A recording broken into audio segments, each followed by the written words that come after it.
تاريخ مدينة تل عران.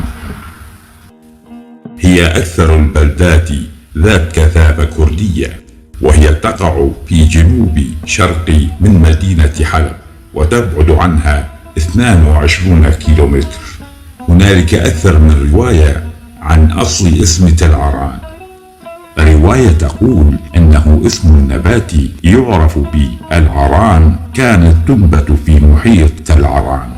ورواية تقول أيضا كان لها ملك يعرف باسم عران. والرواية الأصح والحقيقية التي تعرف باللغة الكردية وهي جري آران، أي تل النار. جري آران كانت من أهم القلاع في مملكة الميتاني، واسمها الحقيقي جري آران نسبة للنيران التي كانت توقد فوقها. وموقع التل الكبير والتي كانت بالأزمنة القديمة تستقبل الإشارات النارية من جبل الحص للإنذار عبر التلال المحيطة بها، حيث تظهر التلال بأبعاد متساوية. وتلك التلال تعود بأصلها للكرد لما لها من دلالات تاريخية وشيء من الذاكرة المحلية. فمن الغرب تل الأحمر جري ثور، ومن الشمال الغربي تل هيروت، ومن الشمال تل بلاط تل إيلام، ومن الشمال الشرقي تل دويل، ومن الشرقي تل هيجير، ومن الجنوب الشرقي تل السفيرة تل كاني، وهي تقع في مركز مدينة سفيرة. ومن شرق الجنوب تل ريمان، وشرق جنوب تبعدها بقليل يوجد تل نعامة، تل سبعين، تل فاعور، تل ملوح، تل ريمان. والكثير من التلال تبدو وكأنها تلال ترسم حدودا ما أو طريق ما. تمتد هذه التلال إلى شرق الجنوب، ولا تنقطع هذه التلال باتجاه الشرق والجنوب لمسافة 150 كيلومتر تقريبا إلى محافظة الرقة ومحافظة دير الزور. ومن الجهة الشمالية الشرقية تمتد تلك التلال إلى تل ربعة تل أرفاد. وشمال الشرق لا تنقطع التلال مئات الكيلومترات إلى مدينة رأس العين ساريغاني. من أهم قرى الكردية المنسية في محيط العران على سفح جبل الحص. من جنوب تل عران قرية باشوك، برزاني، زنيان، خرابرش. ومن جبل الحص باتجاه شمال تل عران بلاط كبارة، كور بينكار، تريمان، وقرية جيبول دشت. شمال تل عران قرية برلهيم، بندور. شرق تل عران قرية تريدين، قرية ريان، تل أبو ظنة. تاريخيا تل عران مرت بمراحل عديدة قديمة جدا، فقد وجد على تلها وبين تراب أرضها عملات مختلفة من حضارات عدة، فرعونية ورومانية ويونانية وإسلامية. وجدت الكثير من التماثيل الصغيرة ترمز إلى الحضارة الحورية والميتانية، وبالأخص ملابس المرأة الحورية والميتانية. في الألف الثالث قبل الميلاد شهدت تل عران حربا دارت تحاعى بين الميتانيين والفراعنة، وثم أصبحت عاصمة الآراميين بيت كوس، إلا أنها بقيت التركيبة السكانية لصالح الميتانيين. وفي عام 849 قبل الميلاد قضى الآشوريين على مملكة الآراميين، ما جعل الآراميين التخلي عن جري آران تل آران، ونقلوا عاصمتهم إلى تل أرفاد تل رفعت عاصمة لهم. بقيت تل عران آهلة بسكانها حتى العصور الوسطى الإسلامية، حيث ذكرها بعض الجغرافيين الإسلامية أمثال ياقوت الحموي في معجم البلدان، حيث يذكر تل عران أن سكانها عجم، وذكرها بالأرض الخصبة وفيها زراعة العنب. تل عران تربطها امتدادات عشائرية وقرابة بالشمال. القرى الكردية: تل حاصل، تل براء، كبارة، تل علم، كفر صغير، أحرص، النيربية، شدود، والكثير من القرى: الباب والعزاز، وصولا إلى كلس وعفرين، وصولا إلى باكور كردستان شمال كردستان. منطقة الحص والجنوب إلى منطقة السلمية حمص وبادية الراقة. منطقة الرصافة كانت مناطق مراعي شتوية لقبيلة الرشوان. وشمالا إلى عنتاب، قهرمان، مرعش، كلس، الديامان، ملاتيا، قونيا، سيباس، امتدادات الرشوان والدنان والبراسي. وسنتحدث عن معركة أسطورية التي جرت رحاها على تل السبعين هيت. كان البطل الأسطوري فارس اسمه خليل بيك في القرن السادس عشر. كان خليل بيك زعيم قبيلة الرشوان، ومناطق الرشوان معروفة إلى يومنا هذا: خرابرش الرشوانية. والرشوان قبيلة كردية. كان 4 زعماء لقبيلة الرشوان: عثمان بيك، حمو بيك، رشيد بيك، خليل بيك. في أواخر القرن السادس عشر ربما جاءهم مرض أو جاءهم الجفاف، وذلك بحسب بيت الشعر مكتوب على حجر بئر ماء في منطقة الرصافة في الرقة، مكتوب عليها: نحن الرشوان، جدنا أبو المهنا، إذ بقينا على الذات 7، وفي حوزتنا أبطال البصل، ما يكفينا. هجرنا البلاد، ليس قصورا من الرجال، ولكن لا سلاح لدينا، وإنما بسبب مرض الهواء الأصفر أيضا هاجرنا البلاد. وتلك سبب هجرة القبائل الكردية المهاجرة إلى الشمال، حيث رحل عثمان بيك ورشيد بيك وحمو بيك مع عشائرهم، وبقي خليل بيك وعشيرته فحسب. وفي تلك الأوقات أتت قبائل العربية: قبيلة الجيس والنعيم والطيب وبني خالد والدليم وغيرهم إلى المناطق الحص، حيث وقعت عدة معارك بين القبائل الكردية من جانب والقبائل العربية من جانب آخر. فكانت تقع المعارك في منطقة تل السبعين، الجبول والسهل. القصة تقول: كان خليل بيك فارس له هيبة، حيث كان يقف فوق تل السبعين ويطلب المبارزة من فرسان العرب، وكان يقتل كل فارس يأتي للمبارزة ويدفنه فوق التل، حيث قتل 70 فارس، وسمي التل باسم تل السبعين. في المعركة الأخيرة بين خليل بيك والأمير ملوح، في تلك المعركة قتل الأمير ملوح وأصيب خليل بيك بجراح بالغة، وعلى إثرها توفي خليل بيك. ولكن قبل أن يموت خليل بيك جمع عشيرته ووضع 3 أطباق، تحت كل طبق حمامة. رفع أول طبق، طارت الحمامة، ورفع الطبق الثاني، خرجت حمامة وهي عاجزة على الطيران، وقد اقتلع ريش جناحيها ولم تستطع الطيران، وبدأت تهرول وهي عاجزة على الطيران. ثم رفع الطبق الثالث، خرجت حمامة جرداء من غير ريش بشكل كلي ومعلولة، لم تستطع حتى الجري. ثم قال لعشيرته: أنا أعلم أني سأموت، وإن أخذتم برأيي ونفذتم ما أقترح عليكم سوف تكونون بخير.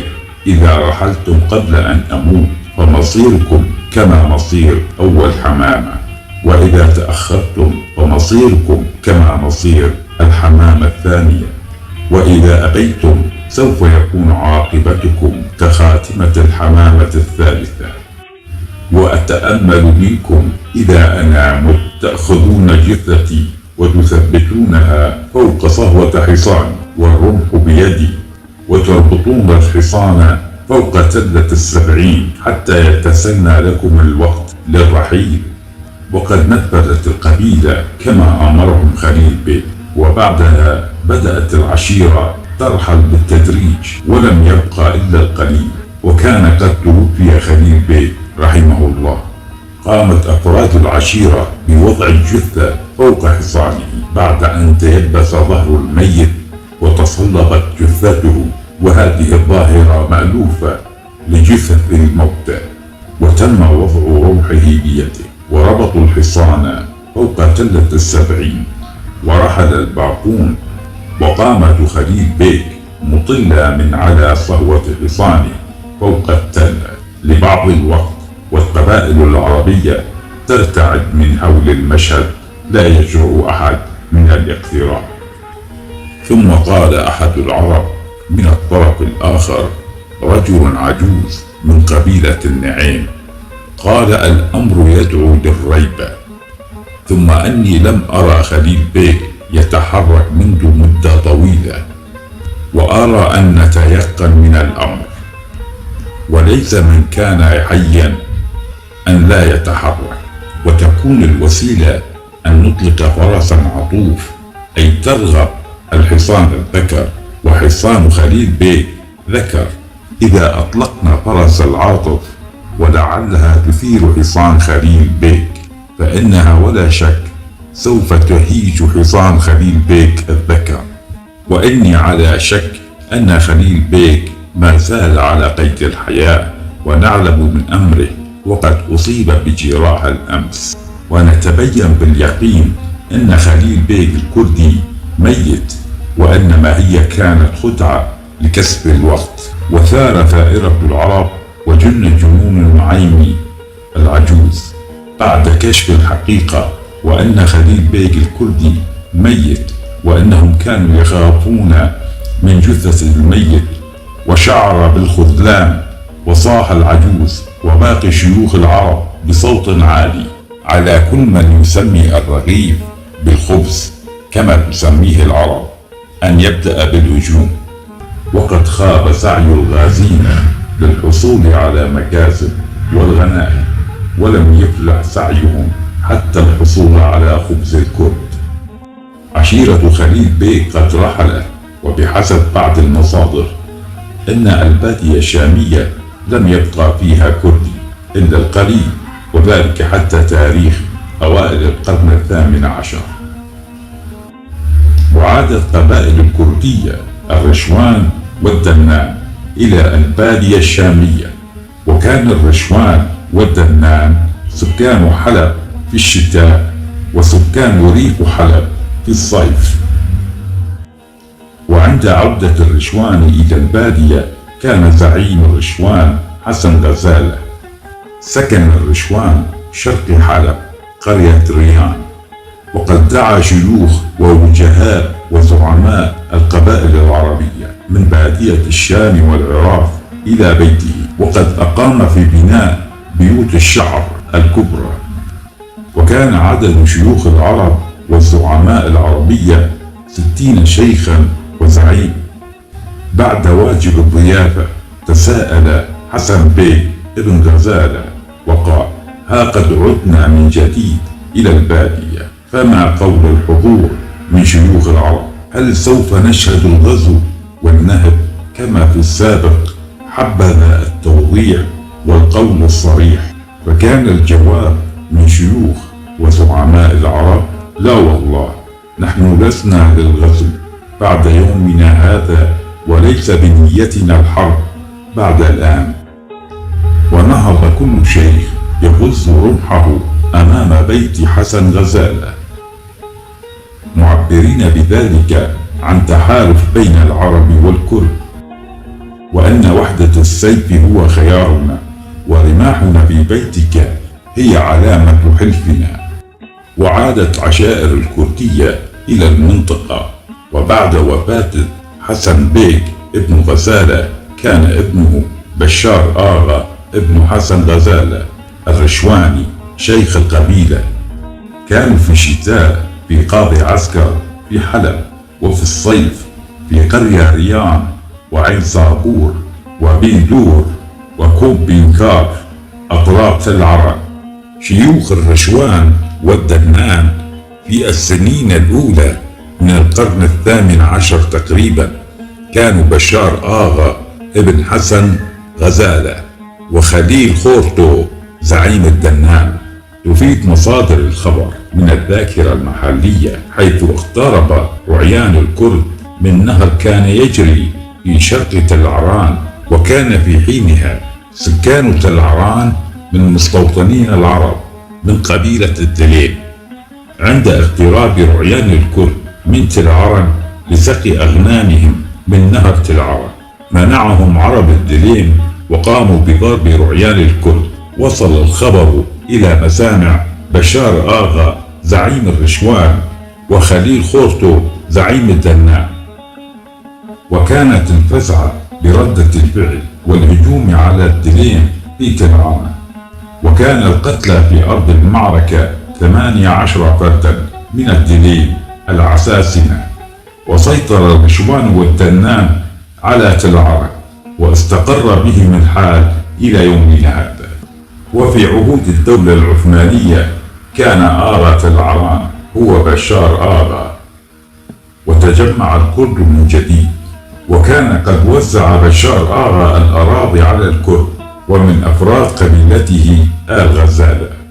الآغا سلو غزالة بنى أول مسجد في تل عرن، وبشار آغا وهب لوجه الله أرض المقبرة، وعمر قبة حفر بئرا لخدمة المقبرة. عند وفاة أحد أبنائه كان اسمه عمر ابن بشار آغا الغزالة، وقد تم دفنه وهو أول قبر في مقبرة تل عرن. ووفد الكرد إلى تل عرن وكثر جمع الكرد فيها، وكذلك في الحاصل بقيادة حكمة آغا زعيم قبيلة الدنان. ولم ينقطع التواصل مع أقاربهم في شمال كردستان والجزيرة إلى زمن اتفاقية سايكس بيكو الذي مزقت جغرافية كردستان الكبرى. يبلغ تعداد الكرد في زمن الحالي من سكان تل عرن أكثر من 40,000 نسمة، وهم من سلالة أسلاف الكرد الذين كانوا غناما. من الكرد الرحل مهنتهم تربية المواشي، ثم بعد استقرارهم في تل عرن عملوا في زراعة كرم العنب وبساتين الرمان.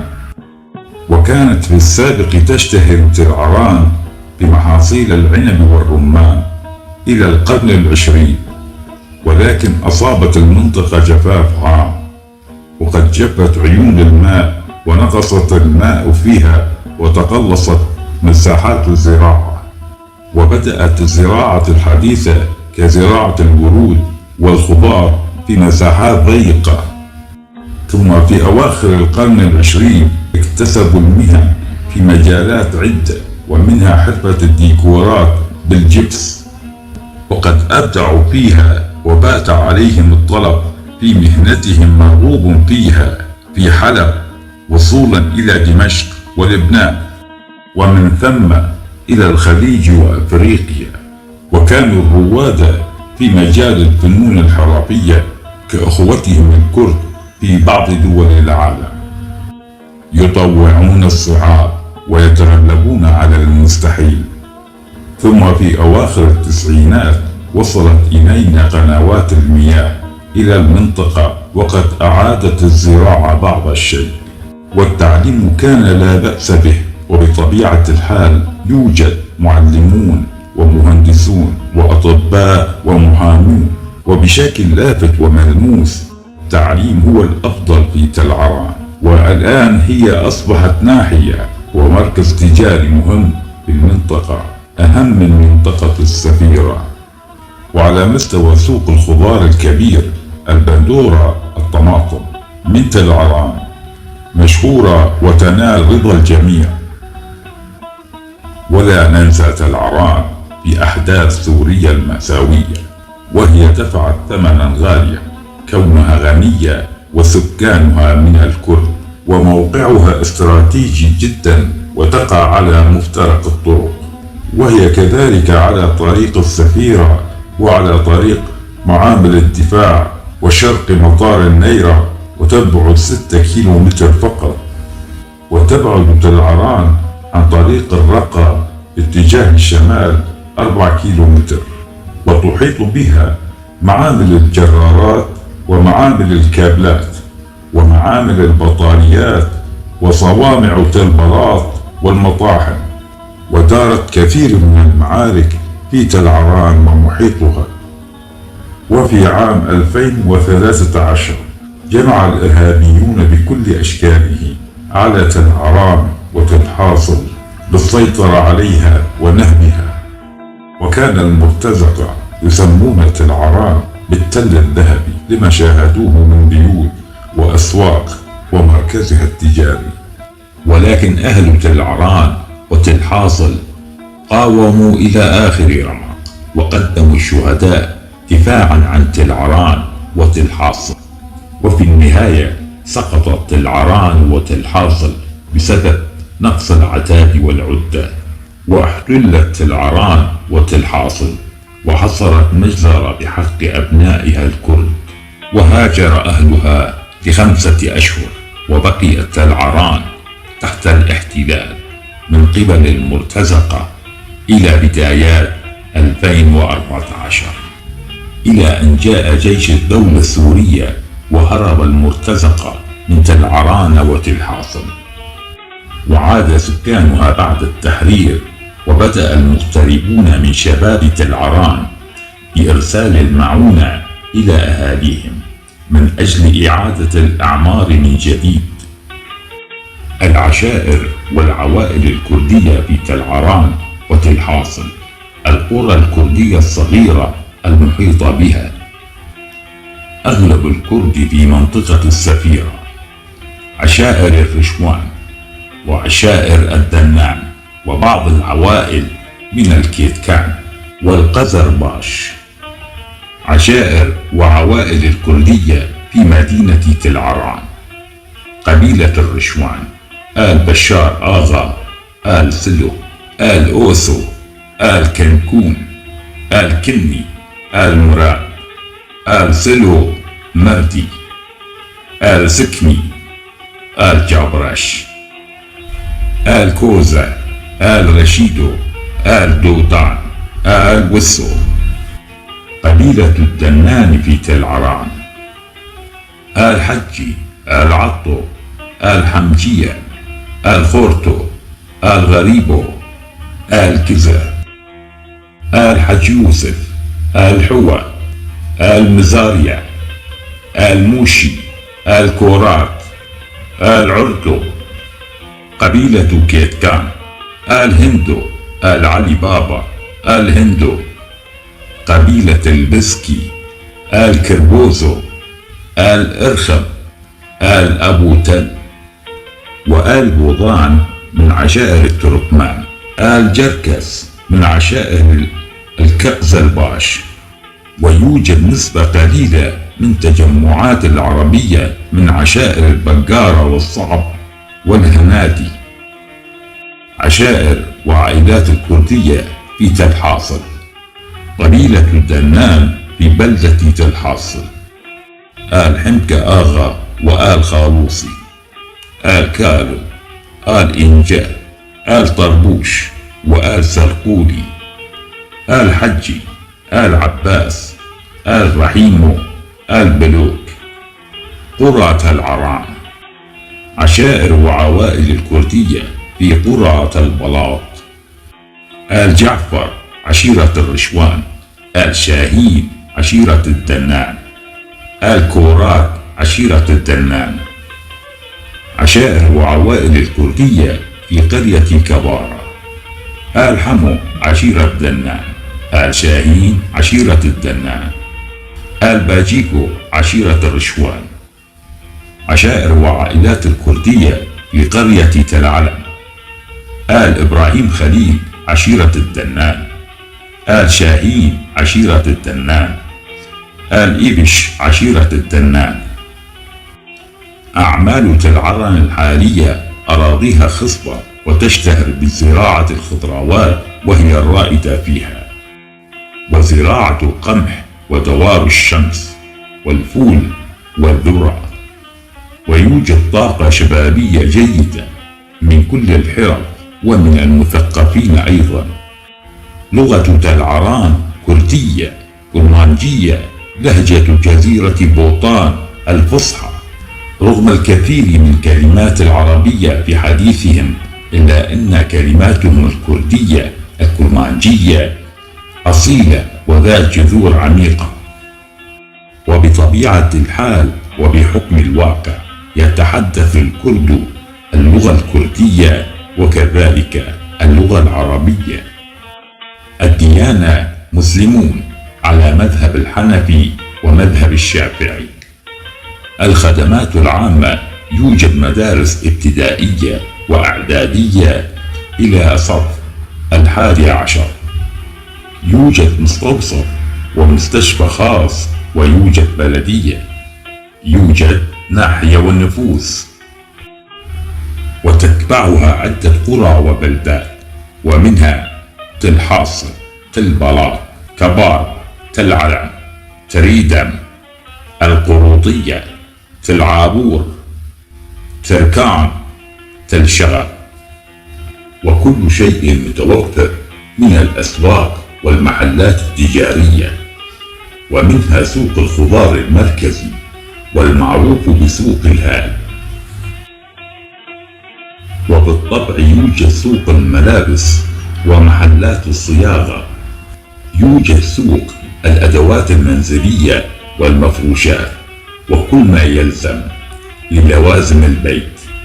وهنالك منطقة صناعية لتصليح السيارات والجرارات. سوق ومحلات الجملة للمواد الغذائية. يوجد مساجد ومطاعم ومقاهي وصالات للأفراح. وفي الوقت الحالي أغلب الشباب في المهجر. هذا ما وفقنا الله به ابن تل عران كي أمشي. وشكرا للأستاذ ماموزدا علي كولو بصوت سردار رامان.